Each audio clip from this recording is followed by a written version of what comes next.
Hey there. Subscribe to my channel. And also press this bell icon. नमस्कार दोस्तों, अपन बात कर चुके थे यहाँ तक पार्टियों की स्थापना और अन्य सभी कारणों पर अपन बात कर चुके थे। अपन एक छोटा सा परिचय देखें कि उस समय चुनाव में कौन कौन सी पार्टियां चुनाव लड़ रही थी। उस समय पर पहली जो पार्टी थी जिसका नाम अपन को याद है, कृषक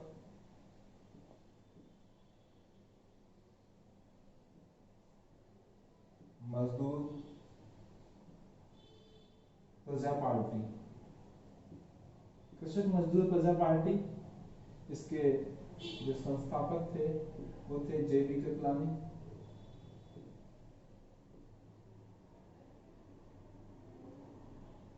दूसरी जो पार्टी थी वो थी सोशलिस्ट पार्टी।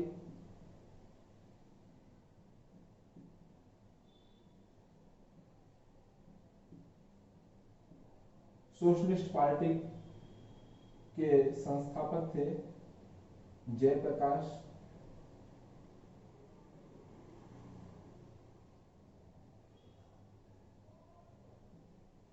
नारायण। दोस्तों, जयप्रकाश नारायण 1942 में भारत छोड़ो आंदोलन में इन्होंने सक्रिय भूमिका निभाई। वो जयप्रकाश नारायण ही थे जिन्होंने भारत छोड़ो आंदोलन को सक्रिय रूप से 1942 में भारत छोड़ो आंदोलन गांधी जी के साथ में इनकी अहम भूमिका थी।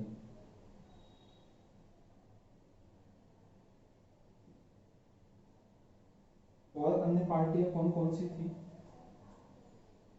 उसके बाद में जो तीसरी पार्टी थी वो थी छत्तीसगढ़ पार्टी। उस समय तक बिहार का राज्य पुनर्गठन नहीं हुआ था, तो बिहार के अंदर जो जनजातीय समूह थे, ट्राइबल्स थे, उन्होंने एक पार्टी बनाई, उसका नाम रखा स्थानीय जो पार्टियां थी उसमें एक पार्टी थी Jharkhand party. Jharkhand party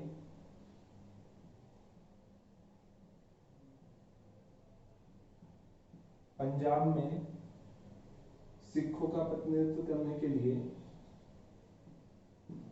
Akali Dal,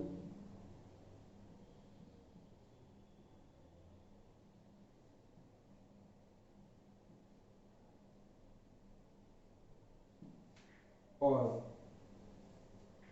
south में जो अपना दक्षिण क्षेत्र था उसमें जो पार्टी थी वो थी द्रविड़ कड़गम।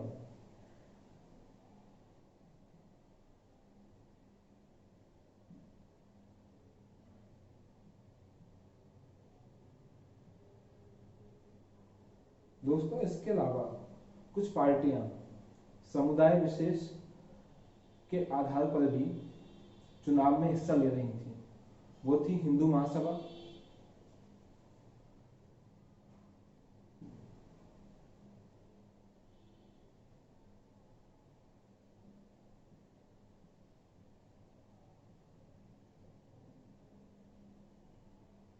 और सातवीं पार्टी थी राम राज्य परिषद।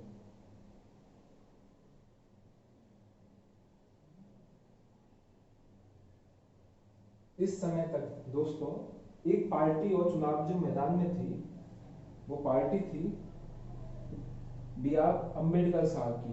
बी आर अम्बेडकर जी ने जनसंघ की स्थापना के समय जनसंघ जनसंघ जनसंघ जो श्यामा प्रसाद मुखर्जी थे, जनसंघ, सोशलिस्ट पार्टी, किसान मजदूर पार्टी, झारखंड पार्टी, अकाली दल, द्रविड़ कलगम, इन सभी की सक्रिय भूमिका कांग्रेस के अंदर बढ़ते हुए असंतोष को ध्यान में रखते हुए उन्होंने एक पार्टी की स्थापना की जो थी अनुसूचित जाति महासभा।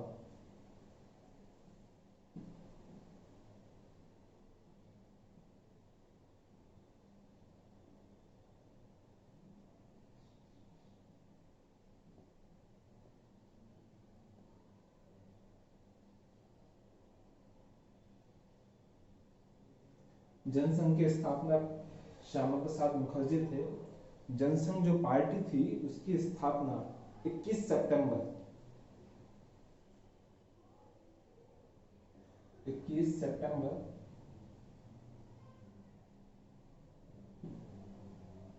1951 में हुई। इसके अध्यक्ष थे श्यामा प्रसाद मुखर्जी। वर्तमान में जो बीजेपी है वो इसी का एक उभरा हुआ रूप है। उस समय पर अपन ये जो पार्टियां थी वो किसके विरोध करने के लिए खड़ा हुई या फिर अपने स्थानीय कारणों से खड़ा हुई। इन खड़ी होने के बाद में इन सभी का जिनसे लड़ाई थी वो थी कांग्रेस। दोस्तों, कांग्रेस उस समय पर बहुत अच्छी खासी स्थिति में नहीं थी। सरदार वल्लभ भाई पटेल जी का निधन हो चुका था और नेहरू जी नए नए अभी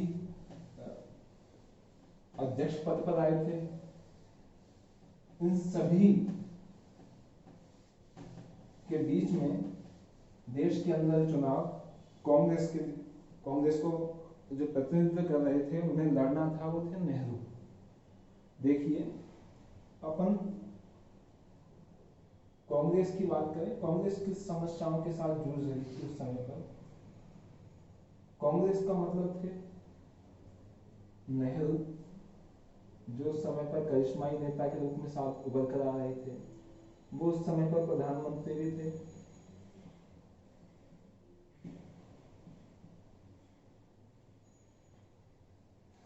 दूसरा, वो उस समय पर कांग्रेस के अध्यक्ष भी थे।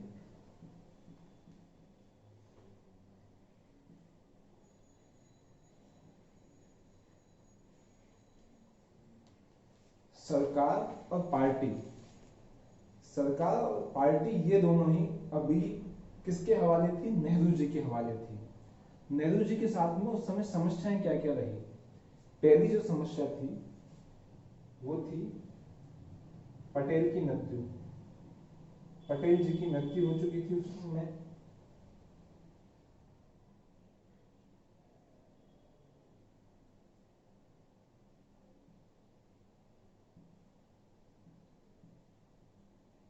पटेल जी की मृत्यु ने कहीं ना कहीं नेहरू जी को थोड़ा और सरकार में ध्यान आकर्षित किया। इसलिए दोस्तों, क्योंकि उस समय पर नेतृत्व की कमी थी, तो कहीं ना कहीं नेहरू को आगे आना पड़ा। नेहरू जी के सामने जो दूसरी सबसे बड़ी समस्याएं थी, कुछ समस्याएं इस प्रकार से थी। वो थी, पहली थी, दूसरी नंबर की समस्या थी, वो थी कश्मीर की समस्या।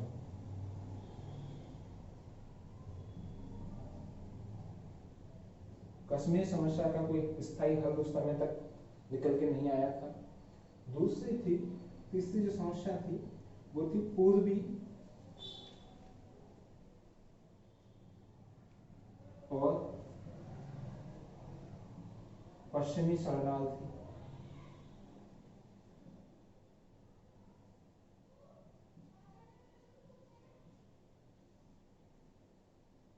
जो पूर्व में पाकिस्तान से और पश्चिम में बांग्लादेश से जो हिंदू शरणार्थी, सिख शरणार्थी उस समय पर आए, उनके पुनर्निवास की समस्या, खाने को लेकर समस्या, उनके सुरक्षा को लेकर समस्या, इस प्रकार की समस्याएं उस समय तक थी।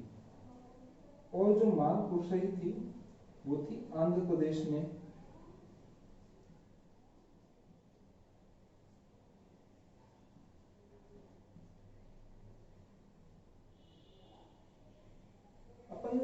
आंध्र प्रदेश में एक तो मांग थी राज्य पुनर्गठन की।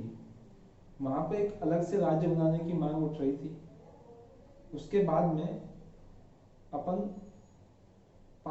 पाकिस्तान से आए हुए जो शरणार्थी थे, अपनी एक जो हिस्सा है काफी हद तक, जो सिंध वाला हिस्सा था, उसमें सिख समुदाय जो काफी अधिक संख्या में पाकिस्तान से आए थे, उनकी एक, और जो भारत के जो सिख समुदाय थे उनकी भी एक, तो दोनों को मिला के उनके पुनर्स्थान और इन सभी की समस्याओं को कंबाइंड कर दिया जाए तो एक सिख समुदाय भी उस समय तक अपनी एक आवाज उठा रहा था कि उन्हें अलग से राज्य चाहिए, उन्हें अलग से राज्य का दर्जा दिया जाए।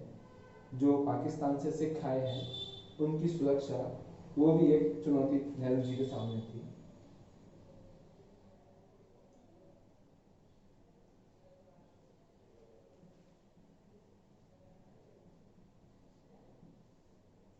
उसके बाद में देश में गरीबी और असमानता,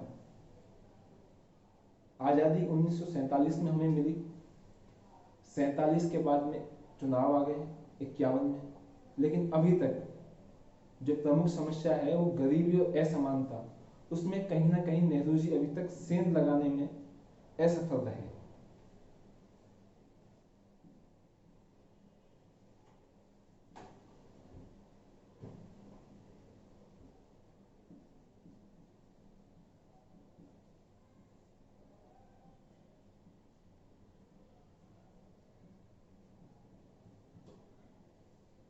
इन सभी समस्याओं के साथ नेहरू जी उस समय तक जूझ रहे थे, उनका सामना कर रहे थे। अन्य पार्टियां उन्हें घेर रही थी इस चुनाव के माहौल में। इन समस्याओं के साथ नेहरू जी ने अपना चुनाव और अपनी सरकार किस तरह से चलाई, उसका एक विस्तृत ब्यौरा हमें देखने को मिलेगा कि उस समय पर नेहरू जी ने किस तरह से सभाएं की, उन सभाओं में किस तरह से सक्रिय भूमिका निभाई, उन समस्याओं को जो नेहरू जी के सामने आ रही थी उन्हें किस प्रकार से उन्होंने हल किया।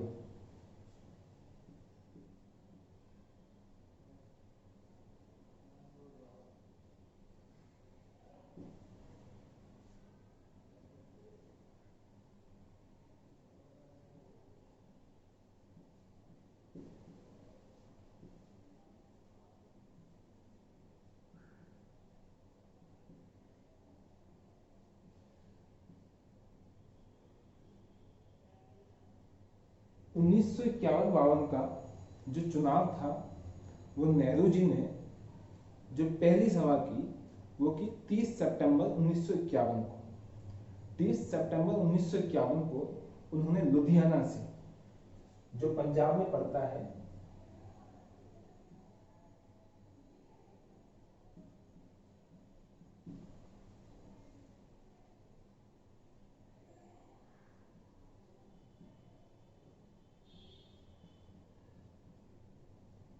लुधियाना से उन्होंने अपनी पहली चुनावी सभा का आगाज किया।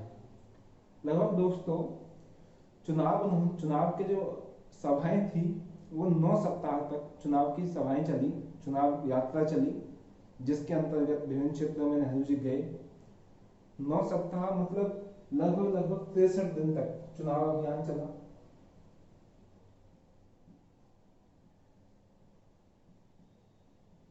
इन 63 दिनों में उन्होंने 300 जनसभाएं की।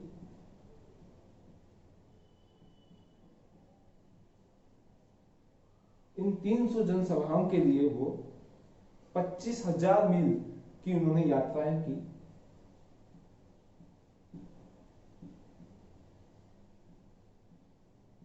मील की उन्होंने यात्राएं की। इन यात्राओं में उन्होंने हवाई यात्रा लगभग 18,000 मील हवाई यात्राएं की।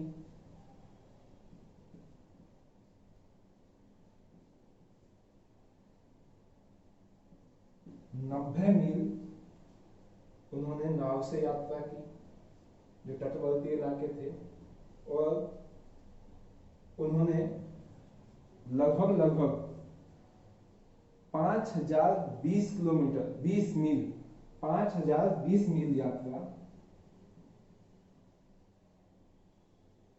मील की जो यात्रा थी वो रेलगाड़ी से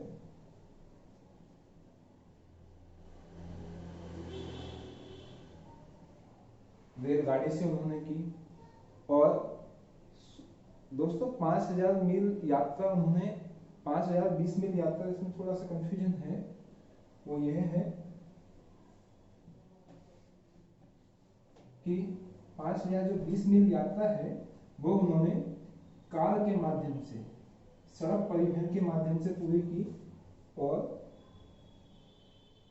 1600 मील यात्रा उन्होंने रेलगाड़ी से की।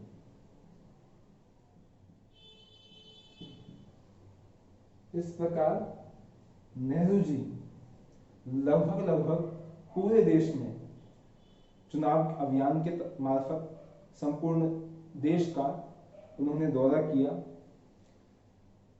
इन्होंने इसमें जो हमें देखने को मिलेगा कि नेहरू जी ने लगभग 63 दिन के अथक प्रयास और मेहनत से पूरे देश को संबोधित किया।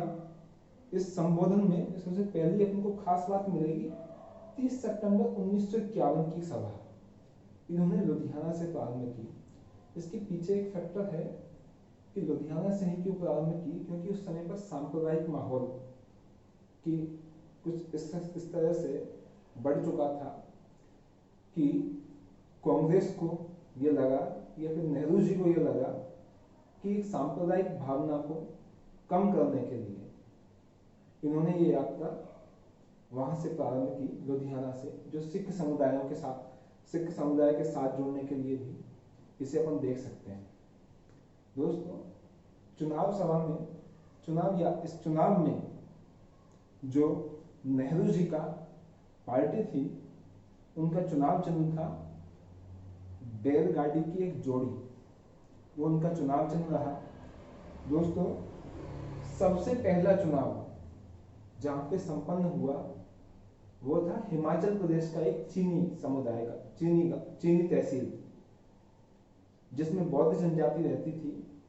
सर्दियों के समय पर क्या था कि ये बाकी देश से हिस्सा कट जाता था, तो कई जगह पे पहले ही चुनाव संपन्न करा लिए गए। 25 अक्टूबर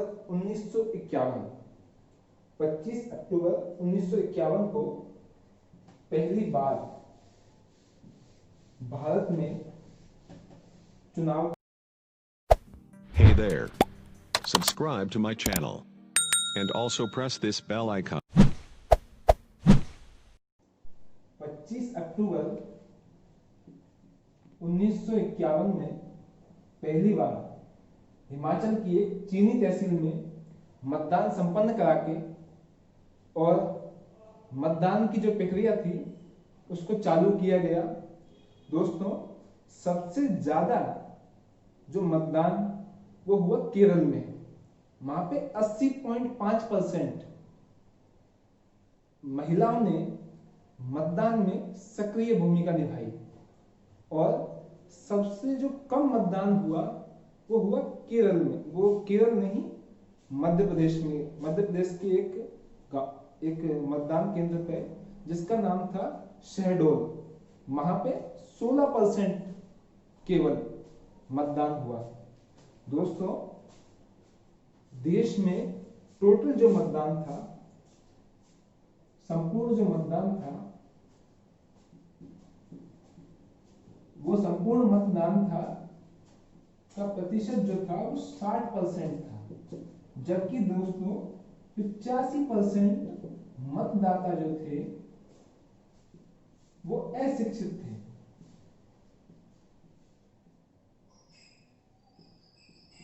इस भारी अशिक्षा के बावजूद 60% मतदान हुआ। दोस्तों, जागरूकता का अपन स्तर देखें तो मदुरई में 110 साल के एक बुजुर्ग ने मतदान डाला, और अंबाला में एक 95 वर्षीय महिला मतदान केंद्र पर वोट डालने के लिए गई। बंबई, देश की राजनीतिक राजधानी तो दिल्ली थी, लेकिन देश की वित्तीय राजधानी मुंबई की अपन बात करें, जो आज के समय का मुंबई है, जो आज के समय का अपना मुंबई है, उसमें 70% मतदान हुआ। 9 लाख मतदाताओं ने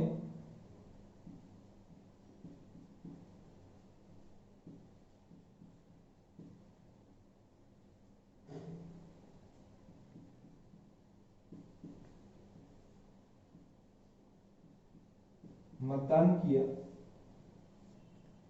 दोस्तों, इसके लिए 1349 मतदान केंद्र बंबई में बनाए गए। बंबई एक टापुओं का शहर है जिसका 92 वर्ग मील क्षेत्रफल में ही 1349 मतदान केंद्र बनाए गए।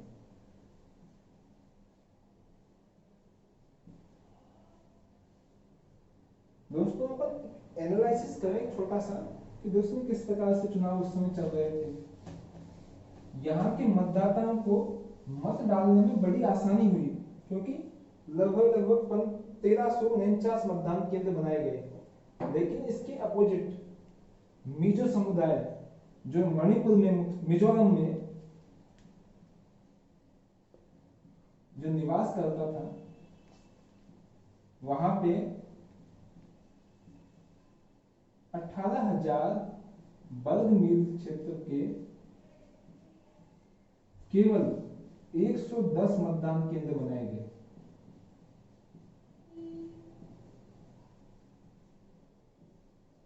और लगभग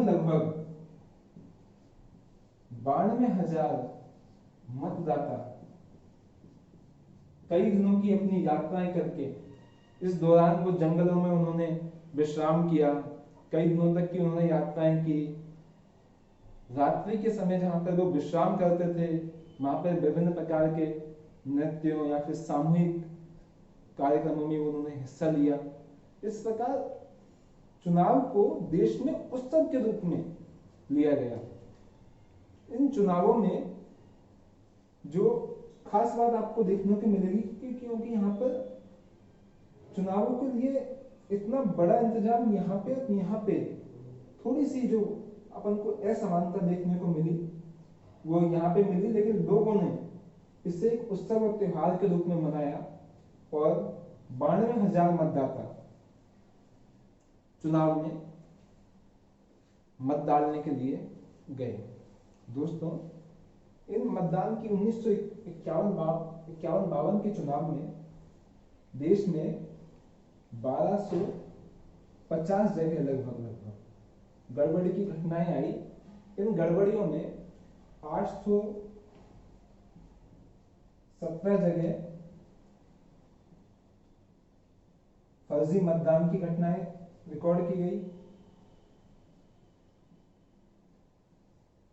और 106 जगह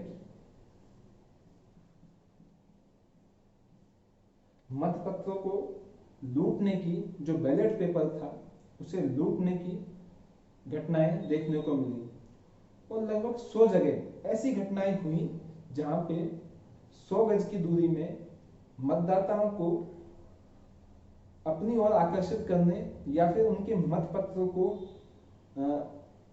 बदलने की, या फिर कहें अपन कि उन्हें जबरदस्ती वोट देने के लिए, बलपूर्वक वोट देने के लिए प्रयास किया गया। दोस्तों, 1951-52 का चुनाव का अपन एनालिसिस करके देखेंगे इसका रिजल्ट क्या हुआ। तो 1951-52 के इस चुनाव में कांग्रेस को जीत मिली। इस जीत का बहुत बड़ा श्रेय नेहरू जी को जाता है।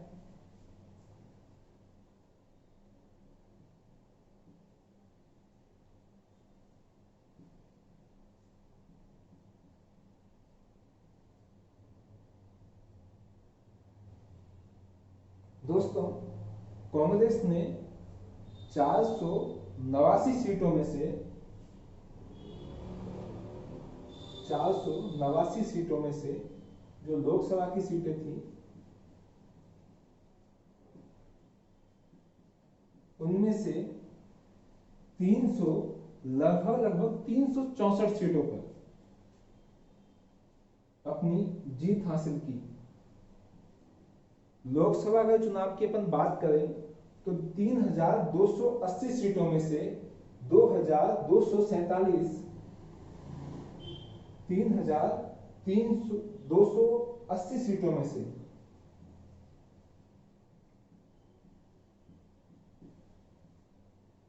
लगभग 2247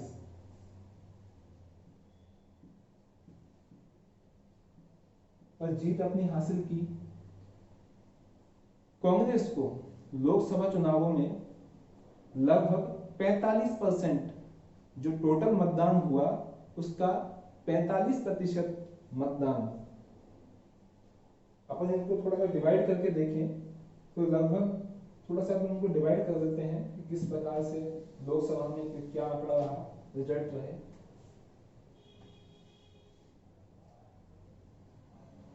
489 सीटों में से जीत हासिल हुई वो थी 364 सीटें और 45%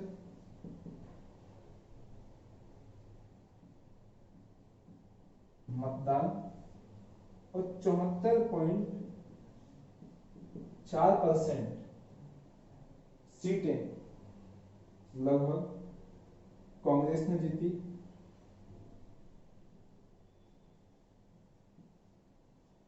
और उसी समय पर ये लोकसभा की स्थिति थी। देश में विधानसभा चुनाव भी करवाए जा रहे थे। तो विधानसभा चुनावों की अपन बात करें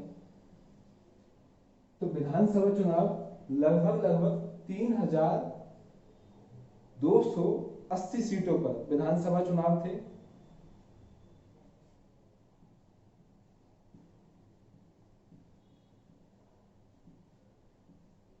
इनमें से कांग्रेस ने 2247 सीटें,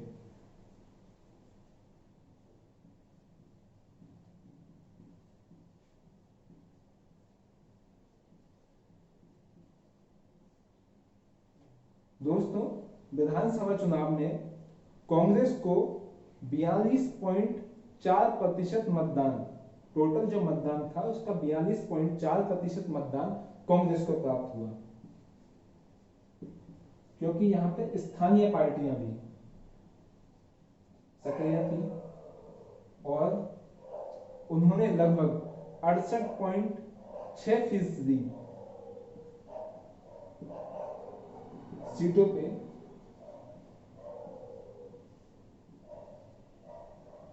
कब्जा किया। इस चुनाव में दोस्तों नेहरू जी के 28 मंत्री